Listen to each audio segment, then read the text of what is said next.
Listen up, Rage, welcome to the Geek Chest. My name's Steve. Today we got some fun, quite a few customs here I gotta work on. These are all from Luke, up on my Instagram. Sent us in a few guys to work on because he's the one that sent us the Great at Vegeta to do this work for. So got a few Godzillas. One we are going to be making in the Aftershock. Or trying to replicate the look that he had in Aftershock, which was the broken dorsal spines with all the scarring, and then blue flames everywhere on his back. So he also sent me a bunch of blue flame effects, so we're going to try to incorporate those into the mold. Then just essentially just carving out all the scars and then painting them in. Essentially should be like the carving stuff should be fairly simple. Not exactly certain how I'm doing that yet. I got an idea. For the Shin, he's going to have beams.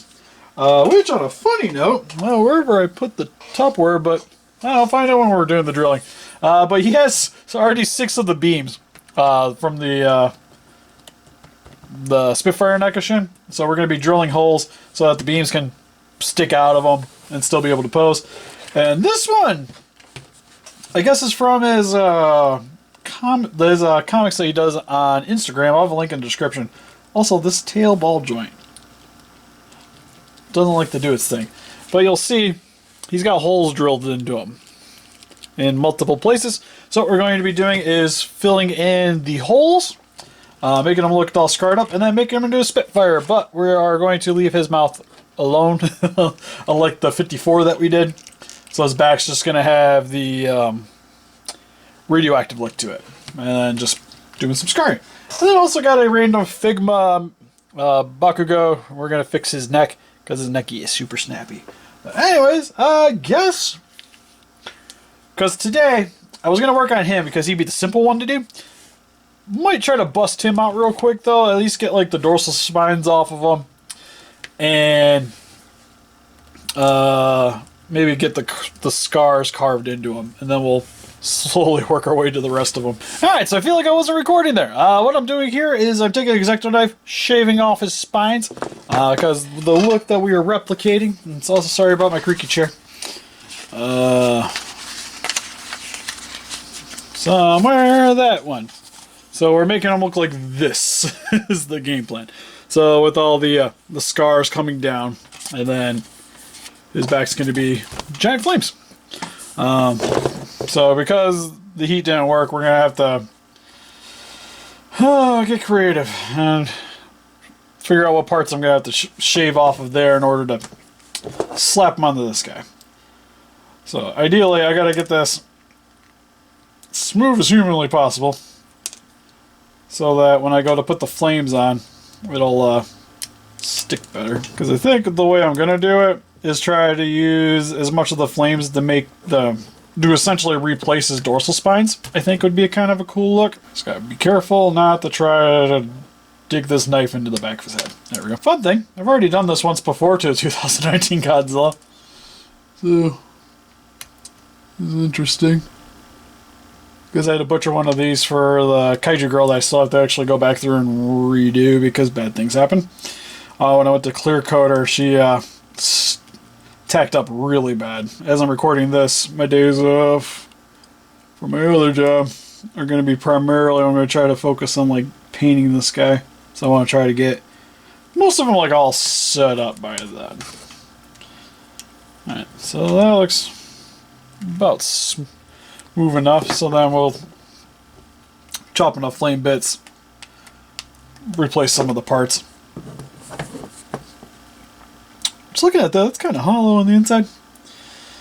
I wonder how hard this is going to be to... Can I get an X-Acto knife through here?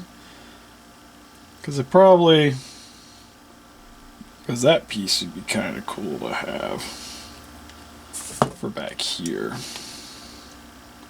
Especially if I can manage to straighten it out. You know, this is easier than I thought it was going to be. Woohoo! Not if my knife says anything to say about it, though. One thing I've learned about doing customs, you tend to go through X-Acto knives a lot. Alright, so just did a test run real quick. We're going to hop to the Shin. We're going to be drilling out the holes. Nothing too complicated. just going to be just like kind of alternating up and down between some of these. But definitely going to want one here.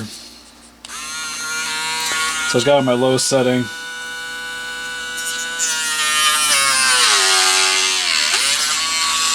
Just going into his back.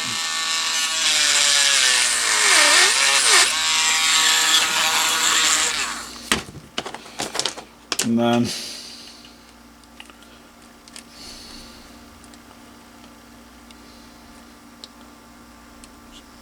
pushing it in. Pretty simple to do. I gotta be a little careful though, like I'm gonna have to clean up a couple of spots because the drill bit's just gonna be a pain in the butt. But we'll be back here in a few. Alright, all the drills are put in. Got them all situated. Look pretty spiffy, if I do say. With this little back beams. That's pretty much it for him. Like I said, I'm gonna have to touch up a couple spots, just like clean up the drill marks, and right there we got to add a little bit of black back to it. But other than that, Shin's pretty set. Okay, so far got this set up on his back with the flames coming off of it. Now I already cut off a piece, and then this was gonna have like the little hole in there, so I kind of glued an extra little flame piece on there, just pretty much just carving off bits and sticking them on, you know? Then just trying to make it look like it's all together. But this one's going to go on the back piece here. And I already started doing it, but my Dremel kind of died. And what I did is I just kind of carved this out a bit, and now I'm going to take my sanding bit. I got one with a little edge here, and I'm just going to keep removing plastic off of this until this can slide over this, and then we'll glue it into place and then keep moving down. Alright, so I got carved out a bit. I had to bust up my bigger Dremel bit. I also had to go outside to do it because downstairs is not the most ventilated area. And fumes kind of come off when you sand it out, so be forewarned. But no, it sits on there pretty nice. So for these parts, for all the extra bits I have handed off it, this is all just super glued in, but this is actually got some added support, which I'm gonna put one in here too. So what I was doing, I guess I could show you that. Sanding, it's pretty simple. You just go and just try not to go super deep, but just enough that you just keep test fitting as you're sanding. Drilling on the other hand. Grab my little bits. Show you guys. Where did the tiny one go? Alright, so how I've been doing it. You don't have to be perfect, but you gotta get it pretty close. So I want to figure out where I generally want it sitting, which is right here, I think, so it's not, you still get a bit of articulation out of the deal. Because the lowest I could go is like right here. Actually, you know what, right there's probably for the best. There'll be a little bit of a gap, but it's not going to hinder the articulation. So as you guys can kind of see. So I'm just kind of eyeballing it, and I want my drill to kind of go in right where my thumbnail's at. So on the plastic piece, where this line's at, is where I want the drill to go into here. I'm going to do that one first so I don't forget. Good. Straight into it. Again, I'm just going to kind of set it up because I know where my bit's going. Take your paper clip. This guy here. Set it in there. I'm gonna snip off about that much. Then what I do is we're gonna glue this in twice, because I'm gonna glue this rod in to make sure it stays in place. If I got some access on there, it's not gonna be a big deal because I'm gonna be covering it all up anyways. So you guys can kind of see. Use my accelerator. Spritz it. Give it a second. Make sure, double checking, but it should line up really nice. Goes in the hole. Sits on right there. Liking it. Can line it up nice. So now, I'm just going to take a bunch, since I still got the accelerator on here, just going to take some glue, fill in some of the contact areas, then just slide it back on, hold it into place for a couple seconds, and then we'll spray another shot of accelerant on here, just to make sure that everything's covered.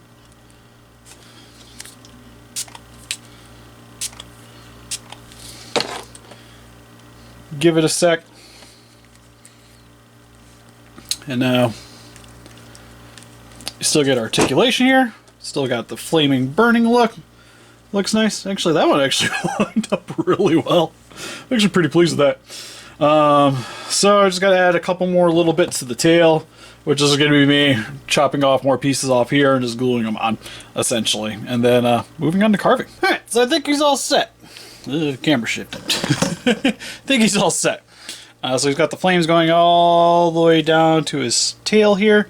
So him being upright, he kind of gives the vibe of the book. But I still wanted him to be posable, so I didn't want to go super crazy on the flames in certain spots. But I think that looks pretty good overall. Next, to just be dribbling out all the scars that you see, which could be fun. Alright, so just to show you guys again what I gotta do here. But for the Godzilla, we're gonna be adding these scars, cracks on him. He's got quite a few. As you can see, he's got little cuts and abrasions everywhere, so we're going to be doing that onto this guy. So, you'll see here with a little my Dremel piece and just start making marks, and we'll come back to show you the finished product. Not sure exactly what setting I'm going to be using, but it's probably going to be one of the smaller carving bits. Maybe I'll film a little bit of it here just to show you guys if I can find it. Alright, so it looks like they're going to be kind of moving up his head. It's like up his head, down. Because he's in such a weird pose there. I guess we can start with the arms, because the arms he's going to pretty much just be slash, kind of like slash marks. Alright, so I got him carved up. It's not looking too bad, but my X-Acto knife is not super sharp at the moment. So cleaning this up is going to be a bit of a pain in the butt right now. So I got to probably wait till tomorrow until I can pick up some more blades. So now, I'm actually just going to, I guess, do my filling, because he wants this to be filled in and look like scars. So that's what we're going to do next. So I'm just going to get some epoxy putty, fill these little gaps in, and then just add little lines to kind of replicate like human tissue. So back, I'll show you guys the end results. Alright, so just to show you guys what I've gotten done. He's got all his holes filled in. Try to make it look like scarring the best that I could. So next, going to be doing airbrushing over top of the spines here to give him a Spitfire look. And then just matching the scars to the body. Same with this guy. All his damage is carved in. And did some of the red just to kind of help me with cleaning up some of the cuts a little bit. But for the most part, one, it's still looking kind of gritty a little bit. Just to help replicate it. But we're going to get the coloring to match a little bit better for this guy. And then for Mr. Shin that's sitting over here, just got to touch up a couple of the spines when I was drilling the holes. And that's pretty much it for him. And good to go. Also, while we're here, I fixed this Kachan, Figma one. He's going to end up having a Revoltech joint, so I had to redo the hole here so that this would work. So, he's all good. So, get to doing the airbrushing, and then come back for the final looks. And here's the final results for the commission lot that I had to do. From Ask the Toy Box on Instagram, which, what these are, is this 2000 is a continuation of one of his stories on there. So, again, we filled in the holes that was made from the story and made them kind of scar-like, and then gave them Atomic Blast look. Same with fixed the eyes, because I noticed after we got him in, the eyes were a little messed up. So, we made it more GMK-like to kind of match the beams.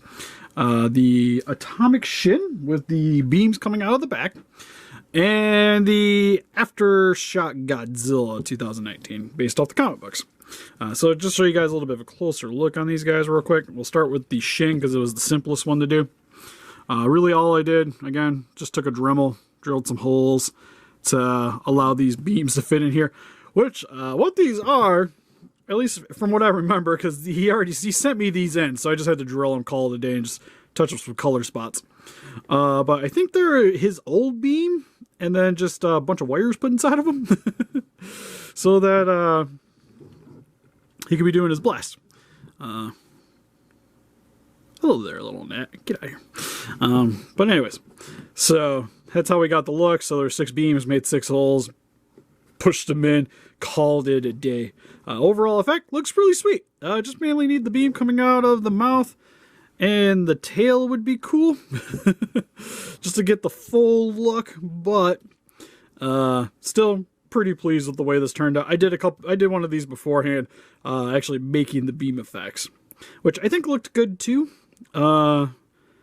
This makes more sense though, using the drills and the wires, but I didn't really want to drill into the figure to damage the MonsterArts, if you will. Granted, if I had a neck, I'd be a little bit more inclined to do it, and maybe at some point, maybe try that as well. But anyways, pretty pleased with it overall. Next for the more easier one. This one, what I did was airbrush the back here with a mix of a pearl gold and neon orange paint to kind of get the look of the movie. So we have you can definitely tell the orange highlights in the center here. The outside's a little bit more of a lighter spray, so it has more of a gold tinge to it, just to kind of offset the coloring a little bit. And then just oversprayed it a little bit just so it has like that illuminating effect on the scales, but didn't want to go super crazy with it. And you'll see there's a little bit on the arms here and stuff, but again, kind of makes sense with the lighting. And then for the eyes, painted them in the same kind of neon orange, and then mixed it with some gloss white to get the center pupil, if you will.